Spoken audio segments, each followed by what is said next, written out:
எல்லாரும் எப்படி இருக்கீங்க? எல்லாருக்கும் குட் மார்னிங். இன்னைக்கு என்னோட மார்னிங் ரொட்டீன் தான் பார்க்க போறீங்க. இன்னைக்கு காலையில் எழுந்திரிச்சிட்டு ஃபஸ்ட்டு நம்ம மொட்டை மாடிக்கு வந்திருக்கோம்.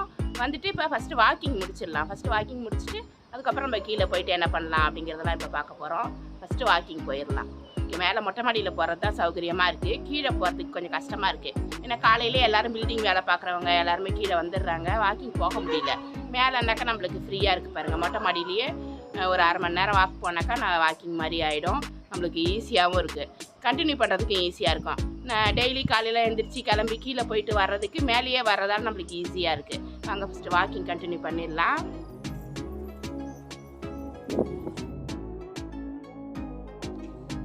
மொட்டை மாடியிலேயே வாக்கிங் முடிஞ்சிருச்சு. கீழே போகிற மாதிரி அவ்வளோ எனர்ஜியாக இருக்காது, இருந்தாலும் ஓரளவு நல்லாயிருக்கு.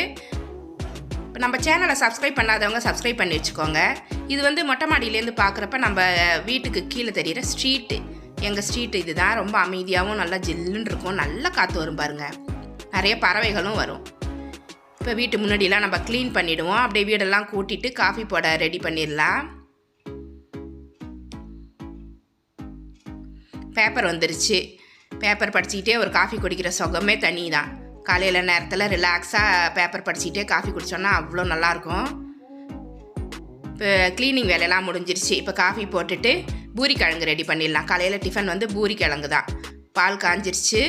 இப்போ கிழங்கு பண்ணுறதுக்கு உருளைக்கிழங்கு கழுவி எடுத்து வச்சுருக்கேன். இதை குக்கரில் போட்டு மூடி வச்சுருவோம். ஒரு 4 விசில் வந்தாக்கா வெந்து போயிடும். இதை முழுசாக போடுறத விட உருளைக்கிழங்கை 2ஆக கட் பண்ணி போட்டிங்கன்னா சீக்கிரமாக வெந்து போயிடும்.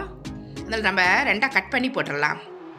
அது மாதிரி பால் விசில் வர ஆரம்பித்த உடனே நிறுத்தக்கூடாது. கொஞ்சம் நேரம் விசில் வரணும்.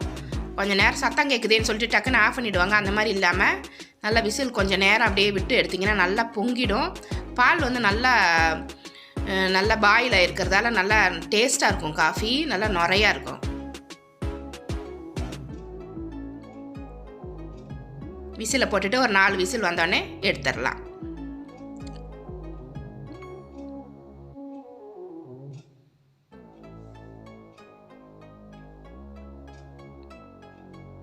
நல்லா விசில் வருது பாருங்கள். இப்போ நம்ம பாலை ஆஃப் பண்ணிவிட்டு காஃபி போட்டுடலாம். எல்லாத்துக்குமே சேர்த்து காஃபி கலக்கிறேன். ஒன்றா 3 பேருக்குமே சேர்த்து எடுக்கிறேன்.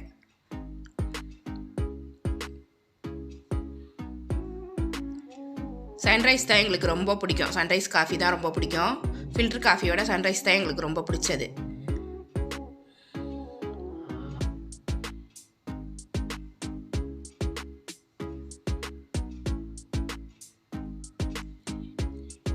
காஃபி ரெடி ஆகிடுச்சு. அங்கிளுக்கும் பையனுக்கும் கொடுத்துடலாம். 2 பேரும் ஜாலியாக நல்லா ஆளுக்கு ஒரு பேப்பர் வச்சு படிச்சுட்டு ஜாலியாக காஃபி குடிக்கிறாங்க. என்ஜாய் பண்ணிவிட்டு. எனக்கு ஆசையாக இருக்குது, ஆனால் எனக்கு அடுப்பில் வேலை இருக்குது. மாவை பிசைஞ்சு வச்சிடலாம். பூரிக்கு மாவு பிசையும் போது அளவாக உப்பு போட்டுக்கோங்க. எவ்வளோ மாவு தேவையோ போட்டுட்டு அளவாக உப்பு போட்டுட்டு கூடவே 1 ஸ்பூன் சர்க்கரை போடணும். அப்போ தான் அந்த பூரி டேஸ்ட்டாக இருக்கும். இல்லைனாக்கா சப்புன்னு இருக்கும் பூரி. அதில் 1 ஸ்பூன் ஜீனி போட்டுட்டிங்கன்னா நல்லாயிருக்கும். இந்த மாதிரி பிசைஞ்சிக்கோங்க. லாஸ்ட்டில் எண்ணெய் ஊற்றாதீங்க. அப்புறம் எண்ணெய் நிறையா குடிக்கும் பூரி. அது மாதிரி ரொம்ப நேரம் ஊற வைக்கக்கூடாது. பூரி மாவை டக்குன்னு எடுத்துடணும். ஒரு 10 நிமிஷம் ஊறினா போதும், பூரி போட்டுடலாம். இப்போ மசாலா பண்ணுறதுக்கு வெங்காயம், பூண்டு எல்லாமே எடுத்தாச்சு. அது மாதிரி ஃப்ரிட்ஜில் பச்சை மிளகாய், இஞ்சி, தக்காளி எல்லாமே எடுத்து ரெடி பண்ணிக்கலாம். எல்லாத்தையுமே கழுவி கட் பண்ண போகிறேன்.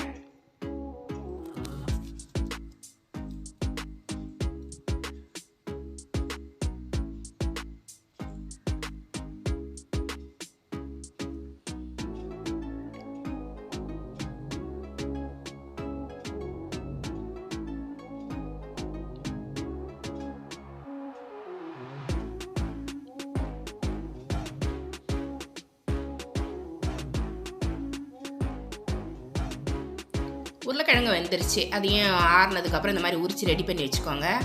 வானலில் கொஞ்சமாக எண்ணெய் ஊற்றிக்கலாம். எவ்வளோ வெயில் அடிக்குது பாருங்கள். எங்கள் கிச்சனில் ஜன்னல்லேருந்து அவ்வளோ வெளிச்சம் வரும். அது மாதிரி திறந்துட்டோம்னா அவ்வளோ காற்று வரும். சிம்னியை கூட நாங்கள் இதில் தான் வச்சுருக்கோம். ஒரு பிளேட் மாதிரி போட்டு அதில் தான் ஃபிட் பண்ணியிருக்கோம். ஜன்னலில் ஃபிட் பண்ணால் ஜன்னல் மூடிக்கும். அப்புறம் காற்றும் வராது, வெளிச்சமும் வராது. வானலில் எண்ணெய் சூடு பண்ணிவிட்டு கடுகு போட்டுட்டு கருவேப்பிலை போட்டுட்டு இஞ்சி, பூண்டு, பச்சை மிளகாய், வெங்காயம் எல்லாத்தையுமே போட்டு நல்லா வதக்கிடலாம். இது எல்லாமே வதங்கினதுக்கு அப்புறம் தான் தக்காளி போடணும். தக்காளியை போட்டுட்டா அப்புறம் வெங்காயம் வதங்காது. வெங்காயம் வதங்கிறதுக்காக கொஞ்சமாக உப்பு போட்டு வதக்கிக்கிறேன். மீதி உப்பு லாஸ்ட்டில் போட்டுக்கலாம். நம்ம பூரிக்கு கிழங்கு தான் மேட்ச்சு. பூரி கிழங்கு தான் சூப்பராக இருக்கும் சாம்பாரை விட. லாஸ்ட்டில் தக்காளியை போட்டுக்கலாம். நல்லா வதங்கிடுச்சு வெங்காயம். இப்போ வதக்கிட்டு கொஞ்சமாக மஞ்சள் பொடி போட்டுடலாம். அது மாதிரி அளவாக உப்பு போட்டுருவோம்.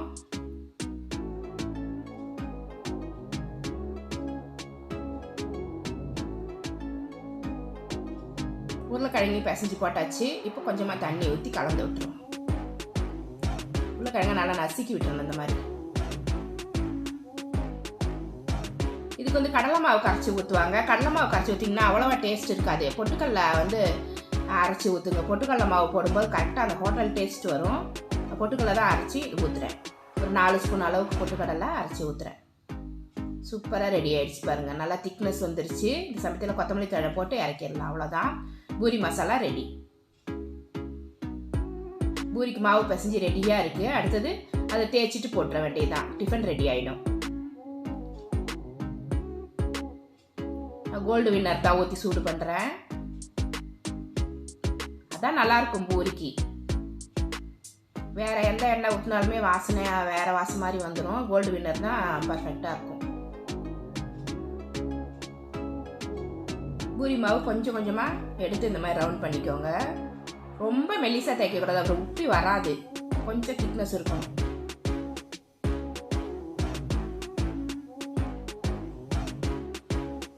சூப்பராக வருது பாருங்கள். அப்படியே பஃபியாக வந்துடும். அதனால தான் ரொம்ப நேரம் ஊற வைக்கக்கூடாது. பூரி மாவு ஒரு 10 நிமிஷத்துக்கு மேலே ஊற தேவையில்லை. செம்மையாக வருது பாருங்கள். நல்லா 2 பக்கமும் சூப்பராக உப்பி வந்துருச்சு. இதை எடுத்து நல்லா வடிகட்டுற கூடையில் போட்டுடலாம். இந்த மாதிரி கூட ரெடி பண்ணி அதில் உள்ளார பேப்பர் போட்டு வச்சுக்கோங்க. நியூஸ் பேப்பரு அதில் வச்சாதான் எண்ணெயும் வடிஞ்சு போயிடும். இந்த வடிகட்டுற கூடை வாங்கி ரொம்ப வருஷம் ஆச்சு, ஆனால் வீணாவே போகலை. சாதாரணமாக ஒரு நெட்டு மாதிரி ஒரு வலை இருக்கும், போட்டு ஒரு வடிகட்டுற கூடை இருக்கும். அது வாங்கினா சீக்கிரமாக வீணாக போயிடுது. அது இதுக்கு அப்புறம் ஒரு 2-3 கூடை வாங்கி அது வீணாக போயிடுச்சு. ஆனால் இது அப்படியே இருக்குது, புதுசு மாதிரி. எப்போயுமே இந்த புதுசு மாறாமல் இருக்குது. இது வாங்குங்க. வாங்குறவங்க, புதுசாக வாங்குறவங்க இந்த மாதிரி டைப் வாங்கிட்டீங்கன்னாக்கா ரொம்ப வருஷத்துக்கு அப்படியே இருக்கும்.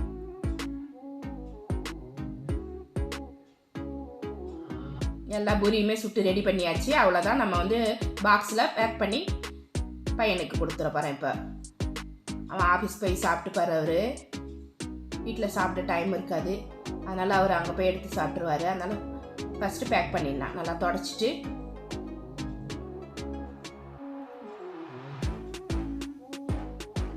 பூரியெலாம் பேக் பண்ண போகிறேன். 3 பூரி தான் சாப்பிடுவான். 1 வந்து காக்காவுக்கு போடுவான். அதனால் 3+1 காக்காவுக்கும் சேர்த்து வைக்கணும் அவருக்கு. இதில் 2 பாக்ஸ் இல்லை, அதனால் நான் வந்து பூரி மேலேயே கிழங்கையும் ஊற்றிட்டு பேக் பண்ண போகிறேன். நல்லாயிருக்கு இந்த ஹாட் பாக்ஸு. சூப்பராக இருக்குது பேக் பண்ணுறதுக்கு. ரொம்ப நேரம் சூடு நிற்கிது. ஃப்ரெஷ்ஷாக இருக்குது சாப்பிட்றதுக்கு. சாப்பாடு ரொம்ப நேரம் கழிச்சு சாப்பிட்டா கூட அந்த ஃப்ரெஷ்னஸ் குறையாமல் இருக்குது இந்த பாக்ஸு. நல்லா யூஸ்ஃபுல்லாக இருக்குது. உள்ளே ஒரு சின்ன பாக்ஸ் வச்சுருந்தா நல்லாயிருக்கும். ஏதாவது குழம்பு பொரியல் ஏதாவது வைக்கிறதுக்கு. இது ஒரே ஒரு பாக்ஸ் தான் வச்சுருக்காங்க. இது என்னோட காலை வேலை இதோட முடிஞ்சிருச்சு. காலையில் காஃபி சாப்பிட்டதுலேருந்து டிஃபன் முடிக்கிற வரைக்கும் முடிஞ்சிருச்சு. இந்த வீடியோ உங்களுக்கு பிடிச்சிருந்தா நம்ம சேனலை சப்ஸ்கிரைப் பண்ணி வச்சுக்கோங்க. கூடவே இருக்கிற பெல் ஐக்கானையும் ப்ரெஸ் பண்ணி வச்சுக்கோங்க. லைக் பண்ணுங்கள், ஷேர் பண்ணுங்கள், கமெண்ட் பண்ணுங்கள். இவ்வளோ நேரம் என்னோடய வீடியோவை பார்த்தா எல்லாருக்குமே நன்றி. Thank you friends.